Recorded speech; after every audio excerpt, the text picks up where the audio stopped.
1 Tiffany Hall, Illinois, 2006. On an ordinary September afternoon, Trust walked into a friend's apartment and never walked out. Tiffany Hall wasn't a stranger in East St. Louis. She was the babysitter, the familiar face at the door, the person you handed your keys to without thinking twice. That's what makes what followed so hard to look at and impossible to forget. Hall, 24, had grown up alongside Gemella Tunstall. Their lives overlapped in schools, in favors, in the daily trades of young motherhood. Underneath that routine ran a vein of turmoil, jealousies, stories told and untold, a plan forming in a mind that looked steady from the outside. On September 15, 2006, the mask slipped. Prosecutors later said the attack began with blows to the head. Then came the unthinkable. Hall cut the unborn child from Gemella's womb. The young mother bled out in a bathtub while the person she trusted moved pieces of a lie into place. Hours later, Hall carried a fetus into a public park and told anyone who would listen that she'd delivered a stillborn. When hospital staff asked to examine her, she balked. The story frayed, but the full horror took days to surface. 3 days after the murder, Hall returned to the children Gemella loved. 7-year-old Demond, 2-year-old Ivan, baby Michael, saying their mother had sent her. They left with her because of course they did. In the same apartment, in the same bathroom where their mother died, they were drowned. Their bodies were hidden in a washer and a dryer, as if the machines could strip away the truth. The lie finally collapsed at a funeral Hall arranged for the fetus she claimed as her own. She confessed to her boyfriend. He called the police. Detectives described a woman oddly detached, cooperative in detail, and distant in effect. Her IQ tested in the mid-70s. Questions of capacity circled the courtroom. But the facts stood. Facing the possibility of death, Hall pleaded guilty to the murder of 4 children and the intentional homicide of the unborn. In June 2008, she received life without parole. There is no tidy moral here, only the ache of intimacy weaponized. A friend at the babysitter's sink. A bath that became a gravesite. And a community forever asking how trust can look so ordinary one day and so lethal the next. 2 Antoinette Frank, Louisiana, 1995. Some betrayals you feel in the bones of a city. In New Orleans, the name Antoinette Frank still carries that weight. A badge once meant to reassure, turned into a key that opened the wrong door. Frank wanted the uniform to fix her life.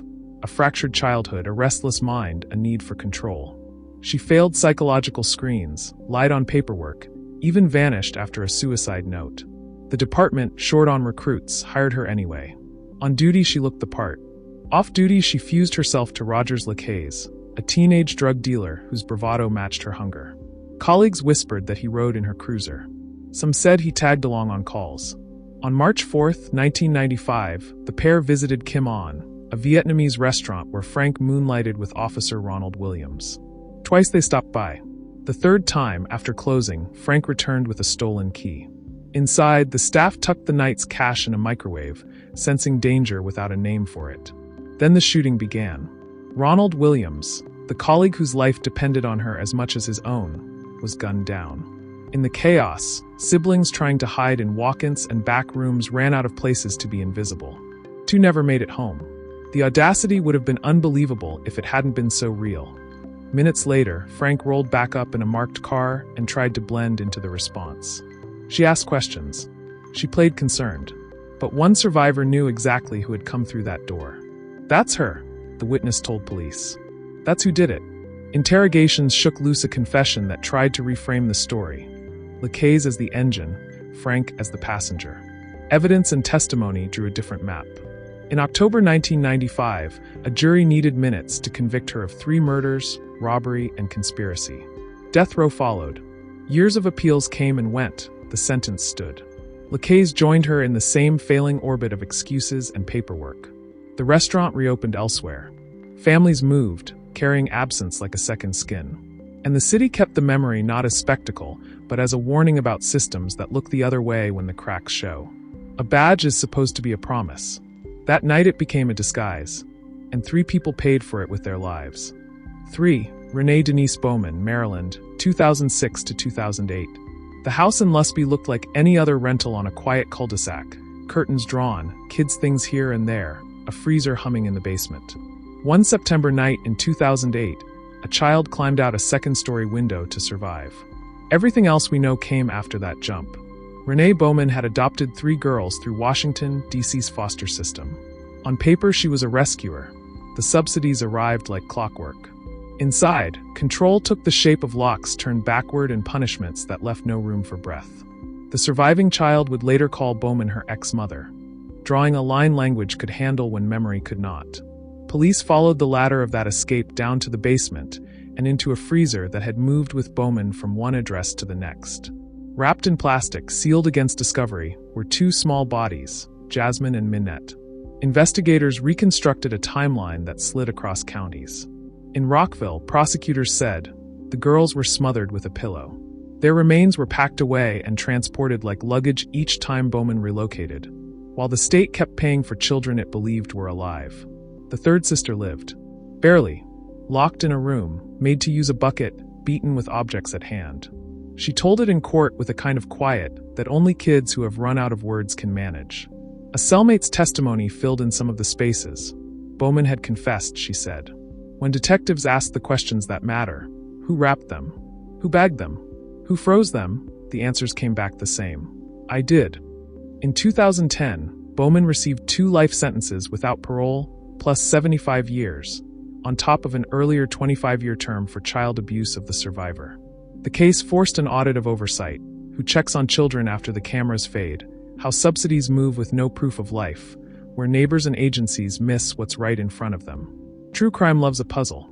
This is not that. It is a story about what happens when paperwork substitutes for care, when a freezer becomes a ledger, when a child learns to name a person as an ex-mother, because that is the only way to keep breathing. 2 small lives ended in silence. A third found the window. The rest of us are left with the question of who should have knocked sooner, and who still needs to. 4. Zakiya Latrice Avery, Maryland, 2014. By the time dawn reached the townhouse in Germantown, the language people had for what happened there didn't fit anymore. Exorcism, some said. Delusion, others offered. The truth sat in the awful space where belief and illness collide. Zakiya Avery, 28, had 4 kids and a soft-spoken way of moving through a room. She'd worked as a pharmacy tech. Church was a constant. So were the fractures under the surface, episodes, hospitalizations, a mind that could turn certainty into a blade.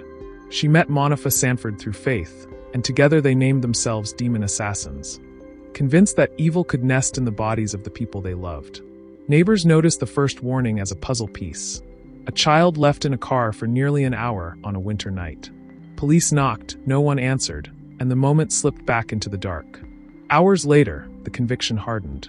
In a bedroom wrapped in blankets still damp from attempted cleansing, 1-year-old Norel and 2-year-old Ziana were stabbed. Their 5- and 8-year-old siblings were hurt but lived.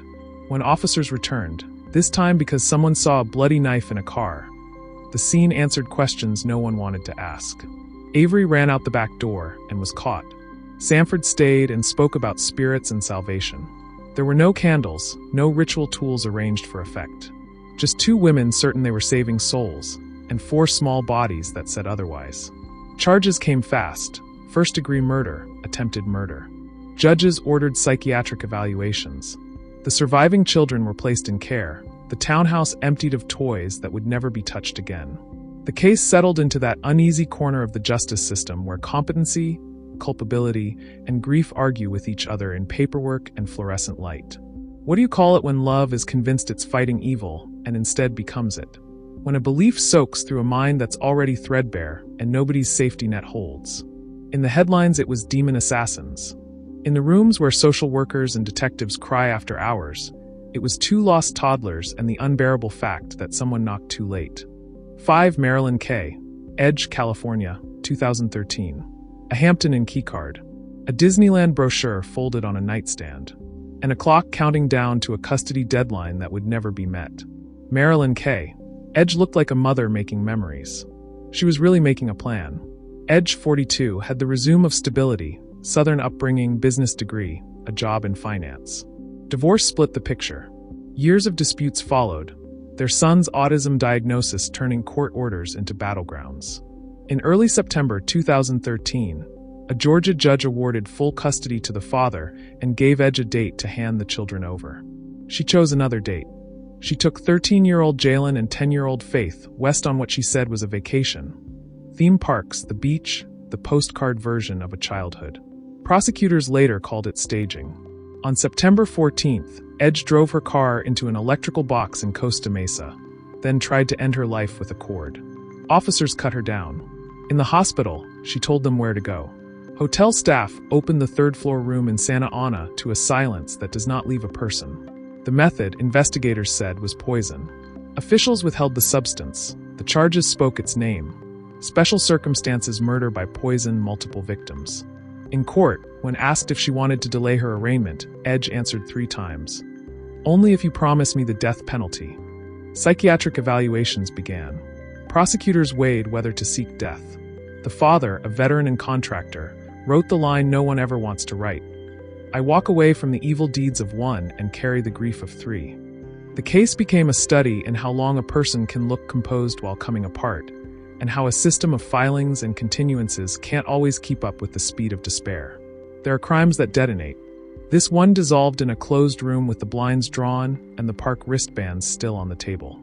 2 children never came home. A community learned again that danger doesn't always knock. Sometimes it smiles for photos and tells you to keep your Sunday free. 5. 6. Deborah Denise Brown, Ohio, 1984. Serial killers rarely work in pairs. When they do, the bond becomes as dangerous as any weapon. Deborah Denise Brown grew up in a strict Seventh-day Adventist household, quiet and sheltered, but by her early 20s she'd fused herself to Alton Coleman, a drifter with a record and a talent for manipulation. What followed across the Midwest became a trail of bodies, mostly children, mostly vulnerable, spread over 3 states in a single summer. Coleman called her my queen. Brown called him everything she had. Witnesses remembered her following silently, holding hands in motel lobbies, laughing while he spun tales. But behind closed doors, she was present when girls were gagged, when victims were bound, when families vanished into the statistics of the missing. Courts later struggled to separate his hand from hers. One victim, 9-year-old Vernita Wheat, was lured away under the promise of a trip. Others, elderly teenage, were strangled, assaulted, discarded in woods and abandoned houses. 6 dead, dozens more attacked. And always Brown there, sometimes luring, sometimes binding, always bound to Coleman. When federal agents finally cornered them in Illinois, both carried weapons. Both surrendered. In courtrooms across Ohio, Indiana, and Illinois, the debate turned to how much agency Brown had. Psychologists called her dependent, suggestible, mentally impaired. Prosecutors called her complicit. Juries agreed. She was sentenced to death alongside Coleman, the rare woman on death row. Appeals chipped away. In 1991, her sentence was commuted to life without parole. Coleman was executed in 2002. Brown remains imprisoned. The horror of their spree was not only the acts but the partnership itself. A quiet follower turned into an accomplice, a love story that became a manhunt. True crime usually isolates monsters. This time it asked what happens when love refuses to draw a line. 7. LaShawn Turnice Harris, California, 2005. The sky above San Francisco Bay has seen fairies, fog, and tragedy. On October 19, 2005, it saw a mother lift her 3 children over a railing, one by one, believing she was saving them from demons. Witnesses screamed from the pier, powerless against the weight of conviction in her mind. LaShawn Harris was 23, a nursing assistant from Oakland, diagnosed with schizophrenia. Her journals spoke of voices, visions, and a God who told her the children were possessed. Friends described a kind, struggling woman, 3 little boys always at her side. That night she undressed them first, folded their clothes neatly, and placed them on the concrete. Then she carried each child, Trenton, Terrell, and baby Joshua, to the edge and let go. Search teams recovered only 2 bodies. The youngest, Joshua, was never found. Harris herself stood on the pier afterward, vacant, waiting. Arrested, she confessed without hesitation. Her trial became less about what happened and more about why. The prosecution said she chose murder. The defense said psychosis left her powerless to choose. In 2006, a judge found her guilty of second-degree murder, but insane at the time of the act. She was committed to a state hospital rather than prison. The case left the city gasping at the limits of community and system. There had been warnings, missed appointments, failed medications, an overwhelmed mother calling for help. But help did not arrive in time. Instead, 3 boys went into the bay, and a city was left with the question: when mental illness whispers commands, who listens before it's too late? 8.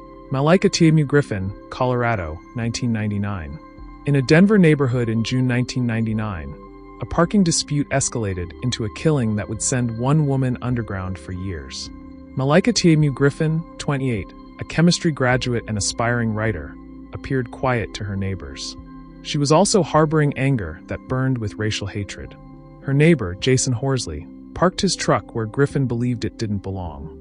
Words were exchanged. That evening, as Horsley unloaded groceries, Griffin retrieved a stolen assault rifle from her home. She fired point blank. Horsley died in his driveway, groceries scattered. Griffin fled. Inside her apartment, police discovered a manifesto filled with violent rhetoric and instructions for making explosives. The picture shifted from neighborly tension to domestic terrorism. For 6 years, Griffin eluded capture. She took on aliases, worked odd jobs, blended into communities across the country. The FBI put her on its most wanted list. Finally, in 2005, a tip led to her arrest in Mississippi, where she had been living under another name. Her trial in Denver drew crowds. Prosecutors painted her as calculating, driven by ideology as much as anger. The defense argued provocation and personal demons. The jury convicted her of first-degree murder. She received life without parole. The case disturbed not only because of the suddenness of the act, but because of what investigators found afterward: notebooks, chemicals, dreams of violence larger than one shooting. Griffin's story became a cautionary tale about quiet neighbors with hidden storms, and about how rage, left unchecked, can fuel both ideology and murder. 9. Margaret and Alan, South Carolina, 2005. Trust can be as lethal as any weapon. For 9-year-old Jessica Carpenter in Orangeburg, South Carolina, the danger came not from a stranger but from her babysitter, 29-year-old Margaret and Alan. Alan had been in the Carpenter home countless times, watching the children while their parents worked. On August 4, 2005, she was the one who answered when Jessica asked for help with her computer. Instead, prosecutors said Alan took her life. The motive seemed small on the surface: jealousy of the child's mother, financial stress, personal resentment. But the outcome was immeasurable. Jessica's body was found in her bedroom. Alan quickly became a suspect when inconsistencies surfaced in her story. Forensics tied her to the scene. In court, the evidence painted a chilling portrait of betrayal from within the circle of trust every family relies on. Alan offered no convincing explanation. A jury convicted her of murder. She was sentenced to life in prison. The Carpenter family had to live with the unbearable contradiction. The woman they trusted most had become the monster they feared least. Cases like Alan's remind us that evil does not always come masked in threat. Sometimes it wears the familiar smile of someone paid to keep watch. 10. Marie Dean Arrington, Florida, 1968. Before there was talk of reforming bail or parole, there was Marie Dean Arrington, a woman whose name became synonymous with fugitive. In 1968, she was serving time in Florida for armed robbery when she learned that her attorney had failed to appeal her son's conviction. Rage turned into a plan. Arrington lured her attorney's secretary, 23-year-old Vivian Ritter, from the office under the pretense of delivering papers. Ritter never returned. Her body was later discovered in a rural area, shot and abandoned. Investigators quickly linked the crime to Arrington. She was tried, convicted, and sentenced to death, a rare penalty for a woman at the time. But Arrington wasn't finished. In 1969, she escaped from Lowell Correctional Institution, cutting through fences and disappearing into the night. For 3 years she eluded capture, traveling across the country, leaving authorities frustrated and the public fearful. She was finally arrested in New Orleans in 1972, living under an alias. By then, Florida had abolished mandatory death for certain crimes. Her sentence was commuted to life. Arrington's story became part of criminal lore. A woman who turned personal grievance into murder, then taunted the system with her absence. She lived out her days behind bars, dying in 2014. Her case underscores both the flaws of defense and the fury of retribution. How one decision in an office can spiral into decades of headlines. 11. Jacqueline Annette Williams, Illinois, 1995. In the suburbs of Chicago, a small brick home became the scene of a crime so cold that detectives still recall the silence inside. Jacqueline Williams wasn't a stranger at that door. She was family by affection. But affection gave way to envy, and envy turned into murder. Deborah and Richard Evans were building a future. A stable household, a new baby on the way. Williams, along with her boyfriend and another accomplice, had other plans. On November 16, 1995, they forced their way inside. What followed was calculated, not chaotic. Deborah, 7 months pregnant, was bound and suffocated. Richard was executed with a gunshot. Their son, 10-year-old Joshua, met the same fate. The motive was as cruel as the method. Prosecutors said Williams wanted Deborah's unborn child. After the killings, she performed a crude cesarean, taking the baby girl and presenting her to neighbors as her own. The ruse lasted only hours. Doctors saw inconsistencies, police heard rumors, and the truth unraveled. The baby was returned to her family, an orphan before she took her first breath. At trial, Williams tried to frame herself as a follower, not the mastermind. But evidence showed her fingerprints everywhere, from planning the break-in to cutting the infant from her mother. In 1998, she was sentenced to death. Later, Illinois abolished the death penalty, converting her sentence to life without parole. The Evans murders are remembered less for their brutality, though it was extreme, than for their chilling logic, to erase a family in order to steal a child. Neighbors recalled the house decorated for the holidays, gifts still under the tree, a sense of normalcy destroyed in hours. And at the center, a woman whose jealousy carved a hole that can never be filled. 12 Dorothy Williams, Illinois 1990s. In Chicago, the nickname Death House Landlady carried a sinister echo. Dorothy Williams earned it not from one crime, but from a pattern of calculated killings. Born in 1956, Williams had a life of small scams and short stints in jail. But in 1990, her crimes escalated. She lured an elderly man, Joseph F. Zielinski, to her apartment, promising companionship. Instead, she robbed and murdered him. Prosecutors later argued that her method, stabbing, then ransacking, was repeated with chilling consistency. Williams wasn't targeting strangers at random. She preyed on men who trusted her, many vulnerable and lonely. Each killing left detectives struggling to track her, until the similarities lined up.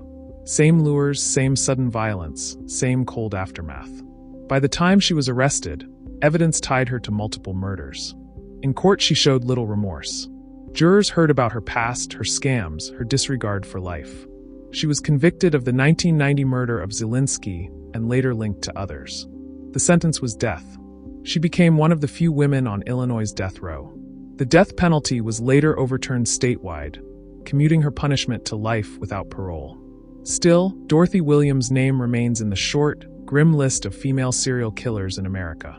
Her story stands as a reminder that predators don't always fit the expected profile, and that trust, offered in loneliness, can be exploited in the most final way. 13. Andrea Hicks Jackson, Florida, 1983. On a hot summer morning in Tallahassee, July 1983, a traffic stop ended in the kind of violence that scars a city. Andrea Hicks Jackson was only 22, a college student with a history of instability. But that morning, she carried a pistol, and a routine encounter spiraled into tragedy.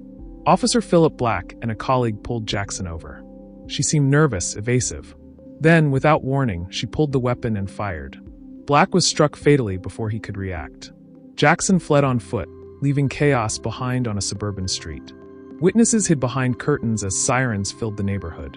Her arrest came hours later. In custody, she appeared defiant. Prosecutors uncovered a pattern: erratic behavior, a fascination with weapons, and deep personal grievances. To the state, this was not a moment of panic, but a deliberate act against authority. The trial drew attention because female defendants in officer killings were rare. The jury deliberated only briefly before convicting her of first-degree murder. She was sentenced to death, though appeals later commuted the sentence to life imprisonment. For law enforcement in Tallahassee, the loss was personal. Officer Black was a veteran, a steady presence in the community. His colleagues memorialized him for years, reminding recruits of the dangers behind every stop. Jackson's case became part of that lesson. That danger can come from anyone, anywhere, in seconds. 14. Tavasha Logan, Tennessee, 1998. In 1998, the city of Memphis confronted a crime that blended desperation with cruelty. Tavasha Logan, 24, had been struggling with money, relationships, and a gnawing sense of failure.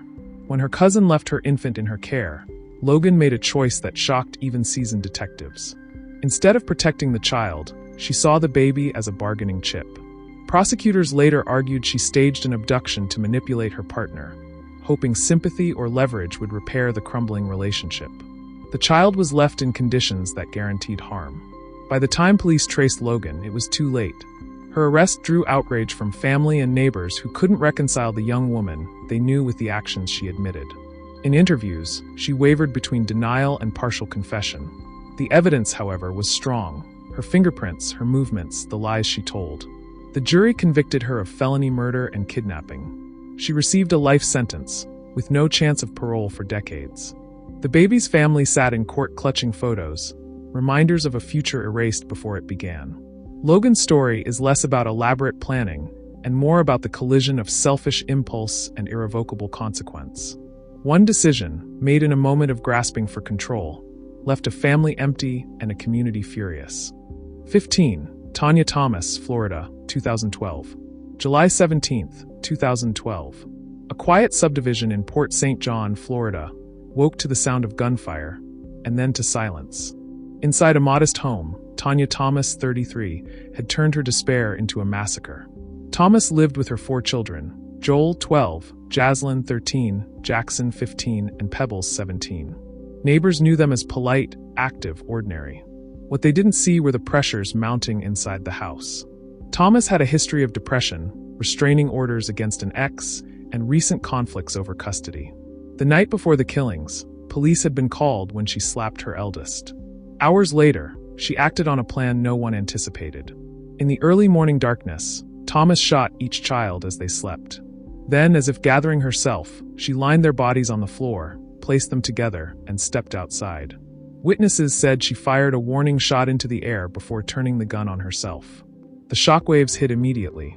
Investigators struggled to find motive beyond despair. Some speculated financial stress, others untreated mental illness. The children had shown no signs of danger at school or among friends. To them, the family seemed intact. No trial followed, only funerals for caskets side by side. Community leaders called it a failure of systems meant to protect families in crisis. For those who knew the children, the tragedy was unbearable in its completeness. A family wiped out by the person meant to protect them most. Tanya Thomas's case remains one of Florida's most haunting filicides. It lingers because it defies explanation, because it forces neighbors and relatives to replay every moment they might have noticed something amiss, and because it underscores the thin line between an ordinary household and a catastrophe. 16. Mariel Bemis, Oregon, 2001. In rural Oregon, the disappearance of a 13-year-old girl shattered the calm of a farming town. Mariel Bemis wasn't a drifter or a stranger. She was the babysitter. Families trusted her, children adored her. But trust turned deadly when jealousy and rage took hold. On May 19, 2001, 9-year-old Brooke Wilberger went missing from her own neighborhood. Evidence later pointed to Bemis, who had been harboring resentment toward the child's mother. Investigators said Bemis, only in her teens herself, lured Brooke under the pretense of play. What unfolded next was unthinkable. The girl was killed, her body hidden where search teams could not find it. For weeks, volunteers combed woods and rivers. Parents locked their doors in daylight. When detectives closed in, they found contradictions in Bemis's alibi and forensic traces that tied her to the crime. In court, prosecutors painted a portrait of adolescent envy metastasizing into violence. The defense argued immaturity and instability. The jury convicted her of murder.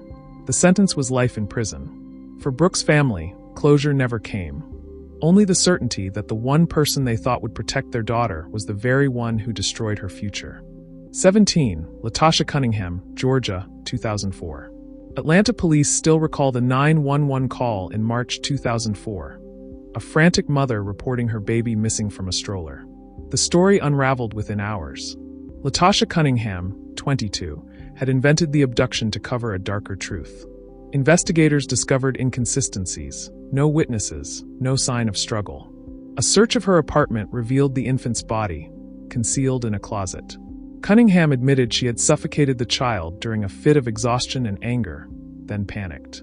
The case resonated because Cunningham had resources, family nearby, assistance programs, neighbors willing to help. But isolation and pride kept her from reaching out. Prosecutors charged her with felony murder.